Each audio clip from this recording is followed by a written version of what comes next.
The past doesn't knock. It slips in under the door, a silent, weightless ghost that settles in the dust of a quiet house. For me, it arrived on a Tuesday, disguised as a square, cream-colored envelope resting in my mailbox between a pharmacy circular and a bill. My name was written in a looping feminine script I hadn't seen in 55 years. A script I'd once watched trace the words, "I love you forever," on a fogged-up car window. My heart, that old, tired engine, didn't seize or stutter. It simply gave a single, hard, painful thump against my ribs, a prisoner beating once on the door of his cell. Then it settled back into its familiar, weary rhythm. Clara. I stood in the cool dimness of my hallway, the world narrowing to that single piece of paper. The house around me, my sanctuary for over 40 years, seemed to hold its breath. From the living room, I could see the framed photographs on the mantelpiece. My late wife, Helen, her smile kind and constant. My son, beaming at his college graduation. My granddaughter, a gap-toothed whirlwind of joy.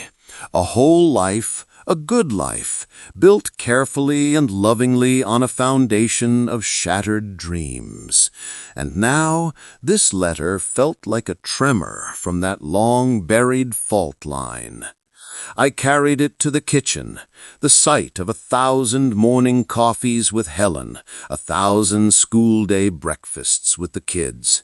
I laid it on the worn oak table, the one we'd sanded and refinished together. The envelope was thick, expensive. I could smell the faint floral ghost of her perfume on it, a scent that had once made me dizzy with longing. Now it just smelled like decay. My hands, speckled with age and threaded with blue veins, were steady as I used a butter knife to slit it open. There was no rage, not yet. Just a cold, profound curiosity. What could she possibly have to say? What words existed to bridge a chasm of half a century? My name. You must be so surprised to hear from me. More than surprised, I imagine. It took me a great deal of courage and no small amount of sleuthing through old town records to find you. I hope this letter finds you in good health. I often think of you, of us, of the life we were supposed to have. The truth is, I never stopped thinking about you. My life took a different path. I married Charles, the man I left with. He provided well, materially. We had 2 children, a boy and a girl. But it was never a happy union. He passed away 3 years ago. The children, we are not close. They have their own lives, far from here. I am alone in a very large, very empty house. In this silence, my mind wanders back to the beginning, to you, to the boy with the hopeful eyes who promised me the world. I know what I did was unforgivable. I was young, frightened, and seduced by a vision of security that now seems so hollow. I have carried the weight of what I did to you every single day since. I don't expect your forgiveness, but I would be lying if I said I didn't hope for a chance to see you again, to talk, to explain myself properly after all these years. Perhaps we can reconnect? With a hopeful heart, Clara. I read it once, then again. A strange sound escaped my lips, a dry, rattling thing that was more shock than laughter. A hopeful heart. She had a hopeful heart? The sheer, breathtaking audacity of it pressed the air from my lungs. I looked around my kitchen, at the vibrant, messy drawing from my granddaughter stuck to the refrigerator with a magnet, at the well-loved tea kettle on the stove, at the life I had built. A life she had no part in. The initial cold curiosity began to heat, simmering into something darker, more potent. She was alone? Her wealthy husband was dead? Her children wanted nothing to do with her, and now, in her loneliness, she was digging through the ruins of her past, looking for a comfortable peace to salvage. She thought I was that peace, a familiar, soft place to land in her old age.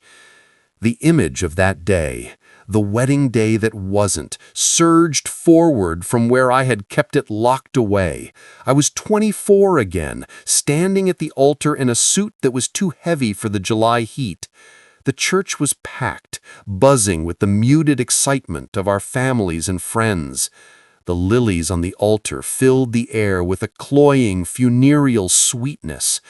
I remember the sweat beading on my upper lip, the way my best man kept clapping me on the back too hard, the slow, creeping dread as the minutes ticked past the hour. Then, the rustle at the back of the church. Not the organ starting, but a whisper.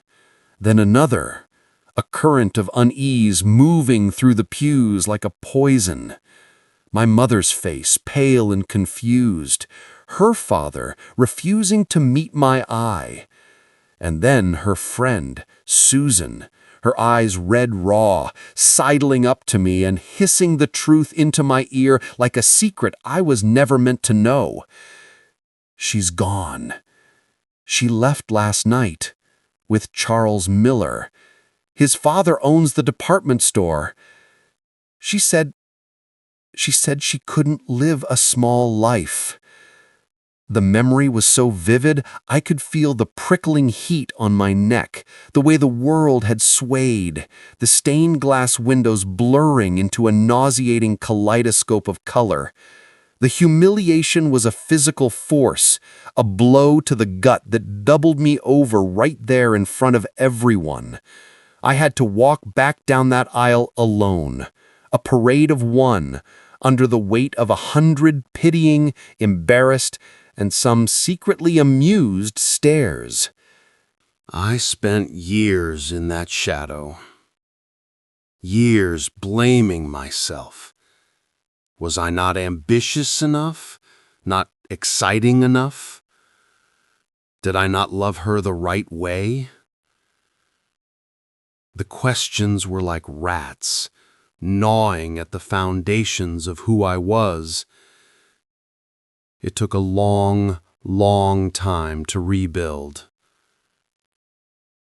And now, she wanted to reconnect. She wanted to explain.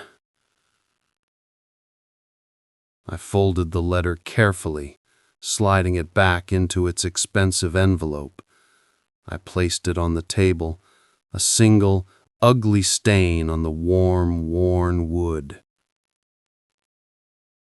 For the rest of the day, I went through the motions. I watered the tomatoes in my garden, their ripe redness a testament of care. I made myself a simple dinner, but my mind was elsewhere. It was in the past, sifting through the ashes of that old pain, and it was in the present, staring at this unbelievable intrusion. That night, lying in the bed that I had shared with Helen for 47 years, the other side cool and empty, I made a decision. I would not give her the satisfaction of silence. Silence could be misinterpreted as pain, as lingering hurt, and I was long past hurting for her. I would not respond with the fury I had felt then, the white-hot rage of a young man betrayed. That too would be a gift, proof that she could still wound me. No. I would write her back. I would write the truest letter of my life. It would be my final word on the matter, my closing statement in the trial she had opened 55 years ago. The next morning, I sat at the same oak table with a pad of my best writing paper and my favorite fountain pen, a gift from Helen. The sun streamed in, illuminating dust motes dancing in the air. I felt a strange, deep calm. This was not an act of anger. It was an act of exorcism. I began to write. Clara, thank you for your letter. You are correct. I was surprised to hear from you. I had, for all intents and purposes, forgotten you. The lie was necessary. A first move in a chess game she didn't know we were playing. To say I remembered would be to grant her importance. To say I had forgotten was to reduce her to a footnote. I am sorry to hear about your husband's passing and that your relationship with your children is distant. That must be a profound loneliness. The condolence was a formality, devoid of warmth. I felt no sorrow for the man who had been my unwitting rival, and the news of her estrangement from her children brought a grim, private satisfaction. The family she had chosen over me had crumbled to dust. You asked about my life. It is a request I never expected from you, but I will oblige. This was the heart of it. This was the blade I would wield, polished to a fine, bright sheen with decades of genuine contentment. After you left, the world felt very dark for a long time. I won't dwell on that. You can surely imagine it. But time, as it does, moved on. I met a woman named Helen a few years later. She had a quiet strength and a laugh that could light up a room. She saw the broken pieces of me, and instead of being frightened by them, she helped me fit them back together, creating a new mosaic, a stronger one. We were married for 47 years before she passed from cancer 5 years ago. Those were the best years of my life. She was my partner, my confidant, and the love of my story, not merely a chapter in it. I described our courtship, the simple, sturdy joy of it. I wrote about saving for the down payment on this very house, about painting the rooms together, our clothes spattered with color. I wrote about the birth of our son, the overwhelming, terrifying love that flooded me when I first held him, a love so pure it finally washed away the last bitter residue of her betrayal. We have 2 children. Our son is an engineer, a good man with a kind family of his own. Our daughter is a teacher, fierce and brilliant. They both live within driving distance, and they visit often with my grandchildren. Last weekend, my granddaughter and I built a fort in the living room out of sheets and pillows. We ate peanut butter sandwiches inside it and told ghost stories. It was a perfect afternoon. I wrote about the garden I tended, the vegetables and flowers I nurtured from seed. I wrote about the lake at the end of the road, and how Helen and I would walk there every evening, hand in hand, watching the light change on the water. I wrote about Christmases filled with noise and chaos, about summer barbecues where the smoke from the grill mingled with the sound of laughter, about quiet winter nights by the fire with a book and my wife's head on my shoulder. I painted a picture with my words, a vivid, detailed portrait of a life lived fully, joyfully, and well. A life of small, profound treasures. A life she had explicitly rejected when she called ours a small life. There was no boast in my tone, only the placid recitation of facts.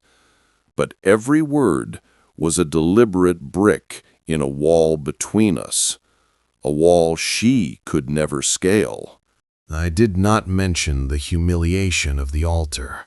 I did not mention the years of self-doubt. To do so would be to acknowledge the power she once held over me. I presented my history as a straight line from her betrayal to my happiness, as if her leaving was the necessary catalyst for all the goodness that followed. And then I came to the end, the final thrust. My hand was steady, the ink flowing smooth and dark. You spoke of the life we were supposed to have. I have come to believe that the life we actually have is the one we are meant for. The path you chose led you to a large, empty house. The path I was forced onto led me to a full, warm home, a loving family, and a peace I would not trade for anything in the world. I paused, taking a deep breath. The air in the kitchen was clean, smelling of coffee and the faint, earthy scent from the garden. So you see, Clara, there is nothing to explain. No need to reconnect. The young man you knew is gone, and the life you abandoned was not the one I was destined to live. I bear you no ill will.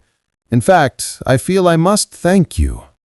And I wrote the final sentence, the one that had formed in my mind the moment I finished reading her letter.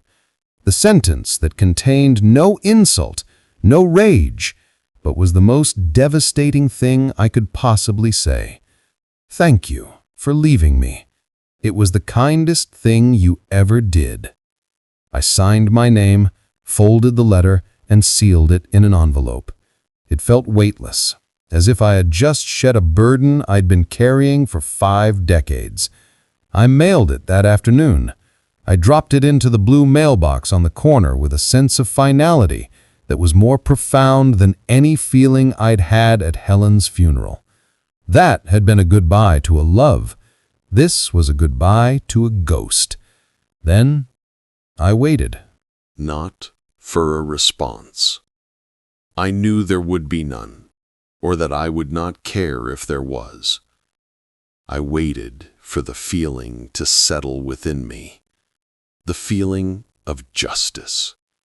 Not the loud, dramatic justice of movies, but the quiet, internal justice of a balance finally being set right. Weeks turned into a month. The seasons began their slow turn towards autumn. I was pruning the rose bushes Helen had loved when my neighbor, Bill, a fellow retiree with a fondness for gossip, ambled over to the fence. "Quiet over at the old Miller place lately," he remarked, leaning on the post. I looked up, my pruning shears still in my hand. "Oh? Yeah, that widow, Clara. She'd been coming to the community center for the weekly bridge game. Talked a lot about maybe reconnecting with an old flame from way back when. Real excited about it. Then a few weeks ago, she just stopped coming. Stopped entirely. Someone called to check on her, says she's fine, just doesn't feel like socializing anymore." He shrugged. "Strange. She seemed so eager before." I snipped a deadhead from a rose bush, the snap clean and precise. I looked at the green, thriving life in my garden, at the solid, familiar lines of my house, at the photograph of my family I kept on the porch windowsill. "Yes," I said, my voice even and calm. "Strange." Bill soon moved on to talk about the weather, but I remained there among my roses. I felt no triumph, no glee. What I felt was a deep, resonating silence. The ghost was gone. The tremor had settled. The past, having finally been answered, had retreated back into the dust from whence it came. Some people imagine revenge as fire and fury, a grand spectacle of pain. But I have learned, over the long, slow arc of a lifetime, that the sweetest revenge, the most profound form of karma, is not in causing suffering, but in transcending it. It is in building a life so full of love and meaning that the person who betrayed you becomes irrelevant. The sweetest revenge is simply and utterly being the one who lived well without them. And I had. Oh, I had. The days after Bill's news were not marked by any celebration. There was no bottle of champagne uncorked, no victorious phone call to my children. Instead, a profound and quiet stillness settled over me, a feeling akin to the hush that follows a long, exhausting storm. The air itself felt cleaner, easier to breathe. I found myself in the garden more often, my hands in the soil, a tangible connection to the life I had built. Each weed pulled, each tomato harvested was a reaffirmation. This was my reality. This rich, black earth, the sun-warmed wood of the porch, the laughter that echoed from inside the house when my family visited, this was the substance of my existence. Clara's letter, and my response, had been a conversation with a phantom. And now, the phantom was gone. But her reappearance, however brief, had stirred the deep sediment of memory. Now, in the quiet moments of weeding or watching the lake, the memories didn't come as painful stabs, but as echoes I could examine with a detached, almost anthropological curiosity. I remembered the young man I was at 24, with a sort of pitying fondness. He was so earnest, so sure that love was a dramatic, all-consuming fire. He believed Clara was his sun, and he orbited her, basking in her light, terrified of the cold darkness that would exist without her. He had built his entire identity on being hers. The man who stood at that altar wasn't just a groom. He was an acolyte at the altar of a future that had already crumbled. The suit, too tight under the arms, was a costume. The smile, already strained as the clock ticked, was a performance. When the truth was whispered to him, it didn't just break his heart, it annihilated his world. The person he thought he was, a man about to be married, a protector, a provider, evaporated in the heat of that humiliation. He was just a boy standing in a church, publicly and utterly dismantled. The years that followed were a blur of gray. I worked a job I hated, mechanically. I went on dates set up by well-meaning friends, my smile a brittle facade. I'd look at these women and compare them to a ghost who grew more perfect and luminous with every passing day of absence. The real Clara was being replaced by a fantasy, and the fantasy was a prison. And then there was Helen. The memory of meeting her came to me now not as a dramatic, life-altering bolt of lightning, but as a slow, gentle dawn. It was at a library fundraiser, of all places. I was there under duress, dragged by a colleague. She was there with a friend, and we were introduced. She wasn't like Clara. Clara had been all sharp, brilliant edges, a diamond that caught the light but could also cut. Helen was softer, warmer. She had kind eyes that crinkled at the corners when she smiled, and she listened in a way that made you feel you were the only person in the room. Our first conversation was about the unseasonable warmth that autumn and her attempt to grow lavender on her apartment balcony. It was mundane. It was peaceful. There was no frantic, desperate energy. When I asked to see her again, it wasn't with the feverish intensity I'd had with Clara. It was with a hopeful, quiet curiosity. Our courtship was a study in quiet construction. Where my relationship with Clara had been a series of dramatic peaks and valleys, passionate fights, and even more passionate reconciliations. With Helen, it was a steady, upward path. We talked about books, about our families, about our modest dreams.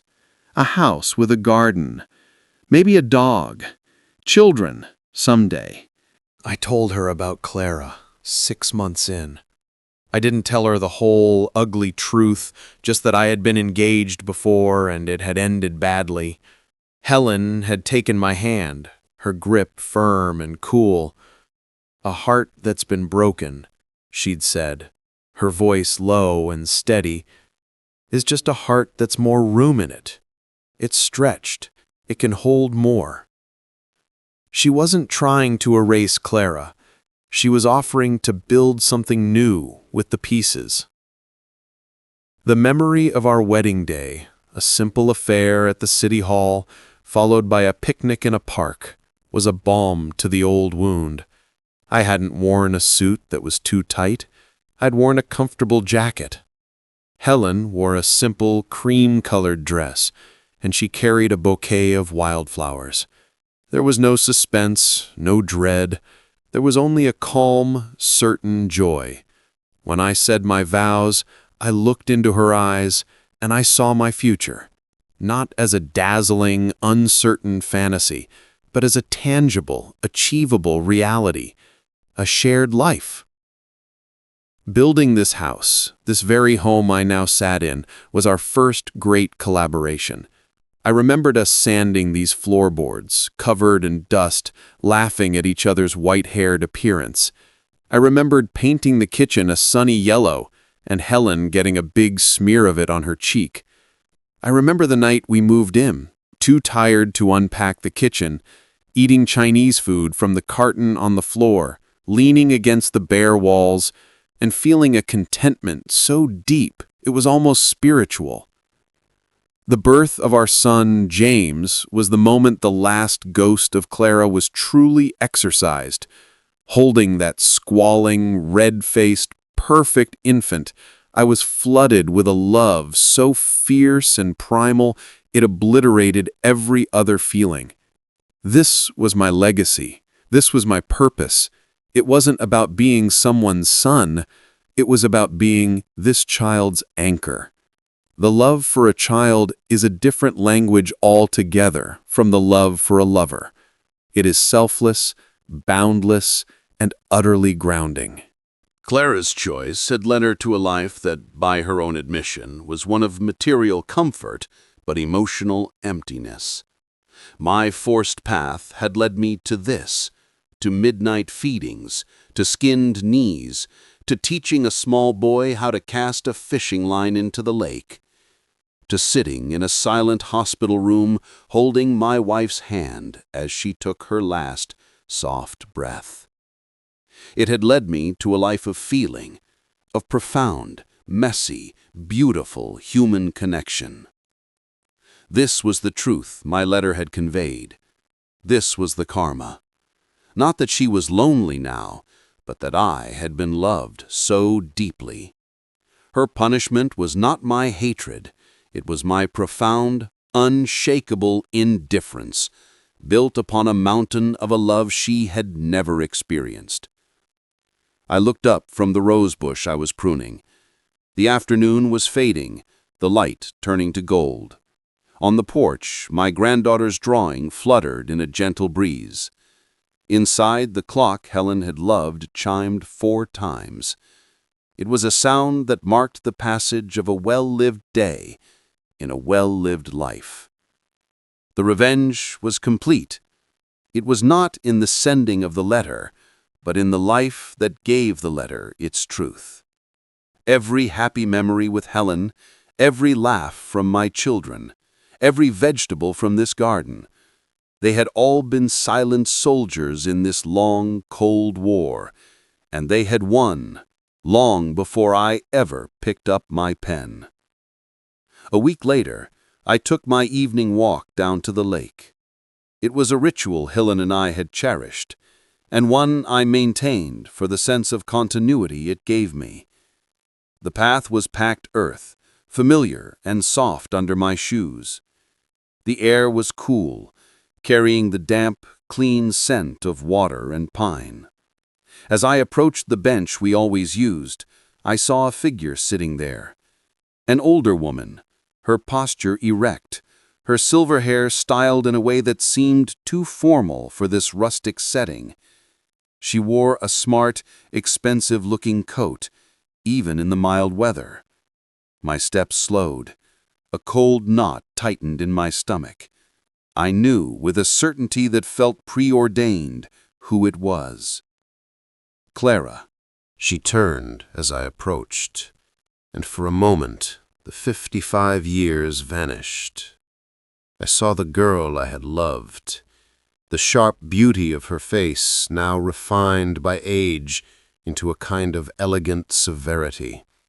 Her eyes, once a vibrant blue, were now pale and watery, but they still held that same searching intensity. "Hello," she said. Her voice was higher than I remembered, thinner, like a fine china cup about to crack. I didn't sit. I stood a few feet away, my hands in my pockets. "Clara." "She got your letter," she said. Her gaze dropped to her hands, which were clasped tightly in her lap. A large diamond ring glittered coldly on one finger. "I assumed you had." "She had to see me." She looked up, and her composure seemed to fracture. "Your letter, it was so final." "It was meant to be."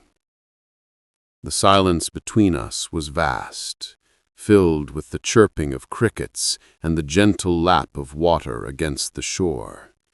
This was the confrontation I had never wanted, the scene I had written the letter to avoid.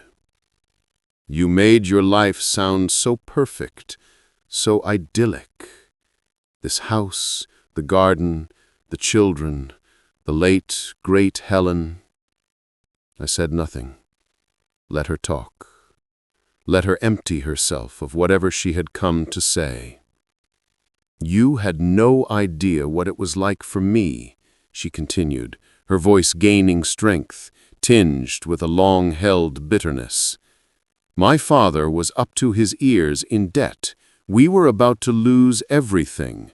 Charles, his family had money. It was a solution. It was security. You offered me love, but love doesn't pay the bills. I was 23 years old, and I was terrified." I looked at her, this woman who had been a specter in my life for so long. I felt no anger, only a deep, weary sadness. "I know," I said quietly. She blinked, thrown. "You know?" "I know." Susan told me, a few years after. She tracked me down, said she couldn't live with the guilt anymore. She told me about your father's business, about the pressure you were under. Clara stared at me, her mouth slightly agape. "You knew? All this time? You knew why?" "It didn't change anything, Clara," I said, my voice even. "Knowing you were scared didn't unbreak my heart. It didn't make the humiliation of that day any less. It just made your betrayal more tragic. You didn't trust me enough to face it with you. You saw me as part of the small life you had to escape." "That's not true," she protested, but the fire was gone from her voice. "It is true," I said, not unkindly. "You made a choice, a practical one perhaps, a frightened one certainly, but you have to understand the consequences of that choice extended far beyond your father's debts. You shattered me, and in doing so, you set me free. You forced me to find a strength I didn't know I had. You forced me to become a man who could build a life with a woman like Helen, a man who could be a real father, The life you read about in my letter? You are the reason I have it. If you had stayed, we would have been miserable. I would have always felt I wasn't enough, and you would have always resented me for it." Tears were streaming down her face now, cutting through the fine powder on her cheeks. They were not the dramatic tears of her youth. They were the silent, hopeless tears of old age. I thought if I could just explain, we could have what we lost." "We never had it, Clara." My voice soft, but absolute. "What we had was a young, frantic passion. What I had with Helen was a love. They are not the same thing. You can't reconnect to something that never truly existed." I looked past her, across the lake, where the setting sun was painting the water in streaks of orange and purple. This was my view. This was my peace. "I am sorry you are lonely," I said, and I found that I meant it. "But I cannot be your consolation prize. My life is not a story you can step back into. That story is over." I turned to leave. I had said all there was to say. "Wait," she whispered. I paused, but did not turn back. "Was it really the kindest thing I ever did?" Her voice was a broken thing. I looked at the lake, at the familiar trees, at the path that led back to my home, to the garden, to the photographs, to the ghost of my wife, who still felt more real to me than the living woman behind me. "Yes," I said. And I walked away. I didn't look back. I walked up the path, through the gathering twilight, towards the lights of my house. I didn't feel like a victor. I felt like a man who had finally closed a book he should have stopped reading long, long ago. The final page was turned. The story was done. The first frost came early that year, silvering the lawn and etching delicate patterns on the window panes. Inside, the furnace kicked on with a familiar rumble, and the house filled with a dry, comforting heat. I stood at the kitchen window, holding a mug of tea, watching the world go quiet and still. The encounter at the lake had been the final, necessary punctuation on the sentence I had written in my letter. Seeing Clara, hearing her desperation, had solidified everything. It had transformed the theoretical revenge of my words into a tangible, completed reality. There was no more wondering, no more ghost. She was a sad, lonely old woman, and I was a contented one. The scales were not just balanced, they were obsolete. My son, James, came over that weekend with his daughter Lily in tow. They found me in the living room, attempting to assemble a complicated-looking toy spaceship that had about 100 tiny pieces. "Grandpa!" Lily shrieked, launching herself at me for a hug that smelled of cold air and strawberry shampoo. James smiled, shaking his head at the explosion of plastic parts on the rug. "Another one of Mom's ambitious gifts, I see." He referred to his wife, my daughter-in-law, who had a talent for finding the most intricate toys imaginable. We spent the afternoon on the floor, the three of us, following the baffling instructions. Lily's small hands were surprisingly deft, and James's engineer's mind eventually deciphered the hieroglyphics of the diagram. I mostly handed them pieces and provided moral support, my heart so full it felt like a physical pressure in my chest. This was the harvest. This was the yield from the seeds planted decades ago. Seeds of loyalty, of patience, of a love that was a steady flame, not a flash fire. Later, after Lily was engrossed in piloting her new spaceship around the sofa, James sat back with a sigh, leaning against the armchair. "You seem different lately, Dad," he said, his tone casual, but his eyes observant. "Lighter." I looked at my son, this good, solid man I had helped raise. He knew nothing of Clara, of the altar, of the letter. That chapter of my life had been a closed book long before he was born. Helen and I had agreed that some histories are not for children. They are burdens they should not have to carry. I said to James, "Just getting old, James," I said, offering a small smile. "The bones get lighter, less dense." He laughed, but I could tell he didn't entirely believe me. "Well, whatever it is, it suits you." He helped me make dinner, a chaotic, joyful affair that involved Lily testing the spaghetti to see if it was done. We ate at the oak table, the same one where I had written the letter, now covered in a checkered tablecloth and littered with breadcrumbs and laughter. The ghost of Clara's perfume was long gone, replaced by the smell of garlic and tomato sauce and family.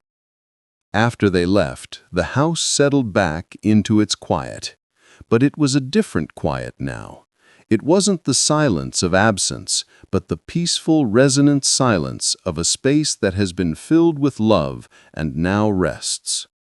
I went to the small desk in the corner of the living room, where Helen's photograph sat beside a stack of my gardening books. I looked at her face, at the gentle intelligence in her eyes, the slight, knowing smile that seemed to say, "I told you so." She had always believed that a life was measured not by its dramatic moments, but by the accumulation of small, good days. She was the architect of this contentment. My letter to Clara, my final act of severance, was ultimately a tribute to Helen. It was proof that her life's work, building me, building this family, had been a resounding success. Some people spend their lives chasing a feeling, a person, a moment that they believe will complete them.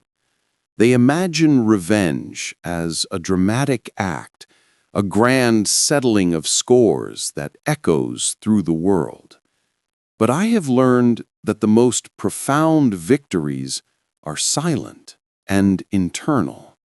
They are the peace that comes from a life lived without malice, from a heart that has learned to love faithfully, and from the quiet understanding that the greatest revenge against a past hurt is not to inflict a new one, but to render the old one powerless. Karma is not a bolt of lightning from a clear sky. It is the patient, inevitable growth of a garden you tended with your own hands, while the storm that once threatened you rages itself out in the distance, forgotten. The kindest thing she ever did was leave me, and the kindest thing I ever did was to live so well that her leaving became a gift, and her memory, finally, nothing more than a footnote in a much richer story. I picked up Helen's photograph, ran my thumb over the smooth wood of the frame, and felt the deep, abiding quiet of a soul at rest. The story was over, and it had been a good one. What does true closure look like to you? Is it a dramatic confrontation, or the quiet peace of a life well lived? If you found this exploration of karma and quiet revenge compelling, subscribe for new narratives that delve into the complex tapestry of human emotions.